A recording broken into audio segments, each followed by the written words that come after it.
आज का अयोध्या और उन दिनों का फैजाबाद उसी फैजाबाद की सीमा से सटा एक गांव है, गोसाईगंज। वहां का एक जमींदार परिवार और उस परिवार के बेटे रजनीश उर्फ रज्जन। ब्याह कर आई रज्जन की सौतेली माँ ने उन्हें अपनी गोद से ढकेल दिया था। तब किसी रिश्ते की ताई ने उन्हें पाला था। रज्जन ने जब गांव के सरकारी स्कूल से इंटर पास किया तो जिदिया गए कि आगे की पढ़ाई के लिए तो उन्हें लखनऊ ही जाना है। लंबे पूरे गोरे छरहरे हंसमुख रज्जन को लखनऊ भेजने का मतलब परदेश भेजना था उन दिनों, लेकिन आखिरकार वे चले ही गए। हॉस्टल से पहली बार गांव लौटे रज्जन को देख सबकी आंखें चौड़ी हो गई।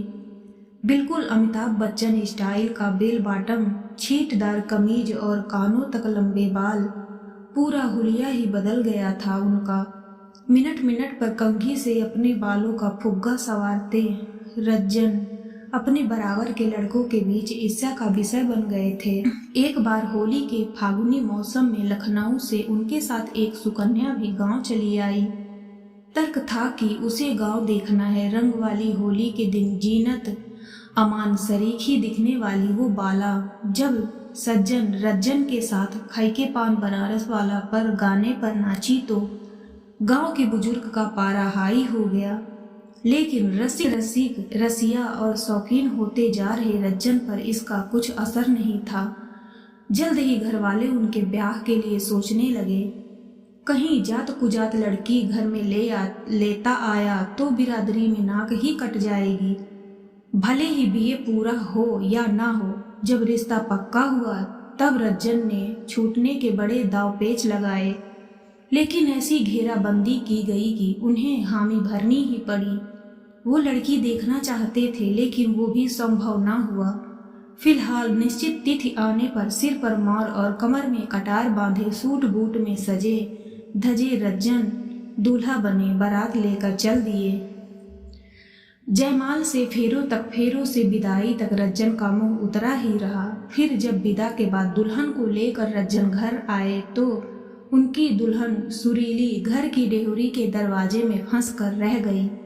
घर की औरतें उनका घोर सांवला रंग, भारी शरीर और फैली नाक देखकर मुंह में पल्लू दबाकर हंस पड़ी और रज्जन तुरंत ही गठबंधन खोल बरामदे के तखत पर जाकर बैठ गए। दोनों हाथों से मुंह ढांप कर फूट फूट कर रो पड़े। अम्मा कौन जन्म का बदला निकाला है थे। उस दिन से रज्जन की हंसी को जैसे सूखा रोग लग गया। दिन गुजरते गए। पहले ही साल में सुरीली भाभी को बेटा हुआ। रज्जन ने भी अब सब्र कर लिया था। वे सुरीली भाभी को दुल्हन कहकर पुकारते तो भाभी के सांवले मुखड़े पर एक अजब लुनाई छा जाती।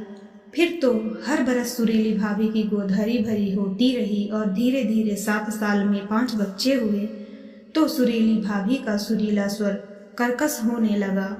भाभी उन संतानों को पालने पोसने में रमती गई। घर के खर्चे बढ़ते लगे, साथ ही कलह कलेश भी। अपनी कमाई का थोड़ा सा हिस्सा पत्नी को देकर रज्जन मस्त रहा करते, निश्चिंत रहते। भाभी कटौती करके किस तरह गृहस्थी चलाती उससे रज्जन को कोई मतलब नहीं रहता। वे पहले ही तरस रसिया छलिया छैल छबीले बने अपने संचित यौवन को सेंचते रहे। शादी ब्याह को या होली की रंगीन रज्जन का रास रंग हर जगह महकता। स्त्रियों की मंडली में वे बेलौस होकर नाचते। कई बार भाभी का खिसियाया चेहरा देखकर तरस आता, लेकिन उनकी सहनशीलता आज मुझे लगता है कि उन्हें अपने दाम्पत्य पर अटूट विश्वास था कि रज्जन कहीं भी जाए लौट कर उनके ही पास आएंगे। लेकिन ब्याह के 25 वर्षों के बाद उनका ये विश्वास टूट गया। विश्वास क्या टूटा, भाभी ही टूट गई। एक बहू और 2 दामाद घर आ चुके थे, बाकी 2 संतानें भी विवाह योग्य थी। उन दिनों रज्जन कई बार इधर उधर कहते पाए गए कि वे अब अपने घर गृहस्थी परिवार दाम्पत्य से ऊब चुके हैं। उन्हें लगता है, बल्कि विश्वास है कि घर वाले उनका इस्तेमाल कर रहे हैं। ना, संन्यास तो नहीं लेंगे वे। दरअसल उन्हें जिस घर की तलाश है वो प्यार उनको घर में मिल ही नहीं पा रहा। अब क्या किया जाए? प्रश्न था कि अगर वे सच्चे प्यार की तलाश में भटक रहे थे तो ये 5 संतानें कैसे पैदा हुईं? जाहिर था जवाब हास्यास्पद होता। घर वालों ने इन्हें हल्के में लिया, लेकिन आखिरकार एक दिन रज्जन सच में ही घर छोड़ गए। भाभी की जवाबदेही कमजोर पड़ गई। दबी ढकी बात एक दिन खुल ही गई कि रज्जन ने शहर में अपनी किसी प्रिया के साथ घर बसा लिया है। घर क्या बसाया, बिन फेरे हम तेरे वाला साथ था। उनकी प्रिया सच में जीनत अमान जैसी थी। कोई एक जो शहर गया था उसी ने लौटकर आंखों देखा, सब हाल सुनाया था। साथ ही रज्जन का संदेश भी बताया, जो उससे कहा गया था कि जिसके साथ वो रह रहे हैं वो उनका तन मन आत्मा सभी कुछ तृप्त करती है, या शायद ऐसे कहा जाए वो उनके लिए ही बनी है।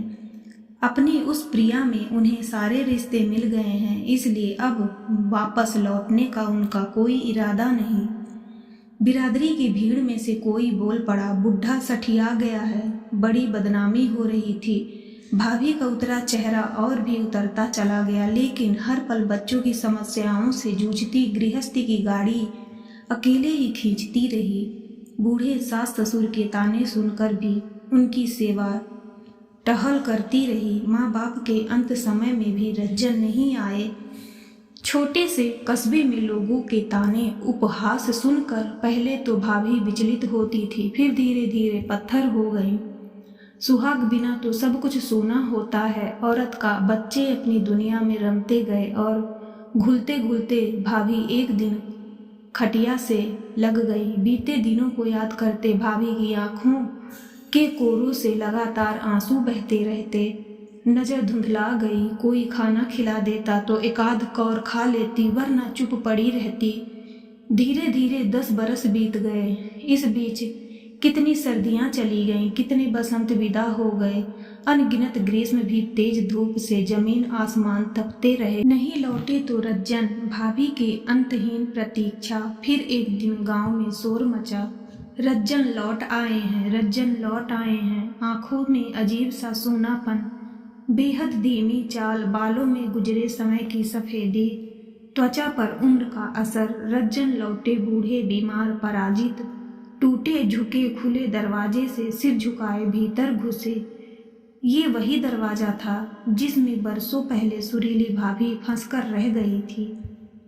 आज वही भाभी कंकाल बनी खटिया पर पड़ी थी। अपराधी से रज्जन पत्नी के पास जाकर जमीन पर बैठ गए। दरवाजे पर भीड़ लग गई थी। दुल्हन जागो, कुछ बोलो। रज्जन ने अपनी धर्म पत्नी को रूंधे स्वर में पुकारा।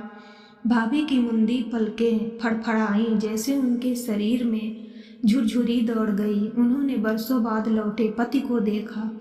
ऐसा लगा उन्होंने पति को पहचान लिया।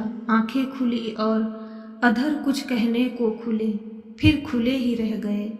प्राण पक्षी की प्रतीक्षा पूरी हो गई थी। वो उड़ ही गया। रज्जन बिलख बिलख कर रो दिए। खटिया की पाटी पर सिर पटकते रहे। अर्थी पर सोई पत्नी की मनाग में सिंदूर भरते हुए कुछ कुछ बुदबुदाते रहे। अपने किए धोखे का प्रायश्चित करना चाहते थे, लेकिन नियति ने इसका अवसर नहीं दिया। मैं नहीं जानती कि रज्जन ने सुरीली भाभी से कभी प्यार किया था या नहीं, लेकिन सुरीली भाभी के जीवन में आने वाले वो पहले पुरुष थे।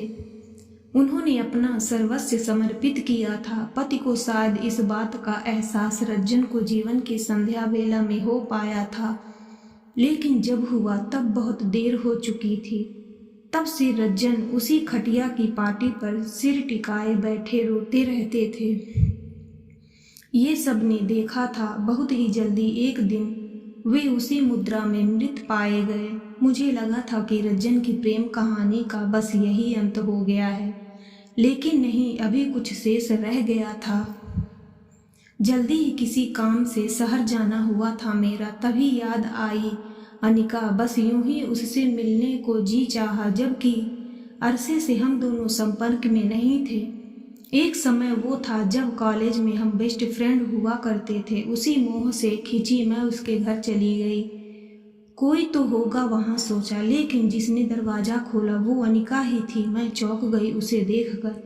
क्यों, सब कुछ बताना जरूरी तो नहीं, भीतर जाकर पहला सवाल था मेरा। तू यहाँ अकेले, शादी वादी? अनिका मुस्कुराई। घर बसा था मेरा, लेकिन वो कहते कहते रुक गई। फिर थोड़ा रुक कर बोली, पता नहीं क्यों वो छोड़ गए मुझे। लौटेंगे जरूर एक दिन, विश्वास है मुझे। एक तस्वीर की तरफ उसने इशारा किया। देख, वो है ना मेरे पति। मैं स्तंभ थी, क्योंकि वो रज्जन दादा की तस्वीर थी। मैंने इन्हें अपना पति माना है। मुझे पता है इनकी पत्नी है, परिवार है। शायद वे उधर ही चले गए हैं, लेकिन वे लौटेंगे, मुझे विश्वास है। 10 साल बड़े ही अच्छे कटे हमारे। झगड़ा बस एक आखिरी बार हुआ था, जब मैं उनसे सिंदूर और मंगलसूत्र पहनाने की जिद कर बैठी थी। रजनीश तभी मुझे छोड़ गए, लेकिन वे वापस आएंगे जरूर। अनिका ने तस्वीर के पास रखी सिंदूर की डिब्बी उठा ली। मैं सकते में थी, तो क्या इसे कुछ भी पता नहीं? तरस आया, कौन खबर करता इसको। मैंने आगे बढ़कर उसके हाथ से सिंदूर की डिब्बी ले ली और सिंदूर को जमीन पर गिरा दिया। साहस कर, मैं कह उठी, अब ये कभी वापस नहीं लौटेंगे अनिका। जहाँ ये चले गए हैं वहाँ से कोई वापस नहीं आता। तुझे शायद नहीं मालूम होगा कि रजनीश गांव के रिश्ते से मेरे भाई लगते थे। वो मेरे रज्जन दादा थे। और इस बार अनिका का चेहरा सफ़ेद पड़ता चला गया।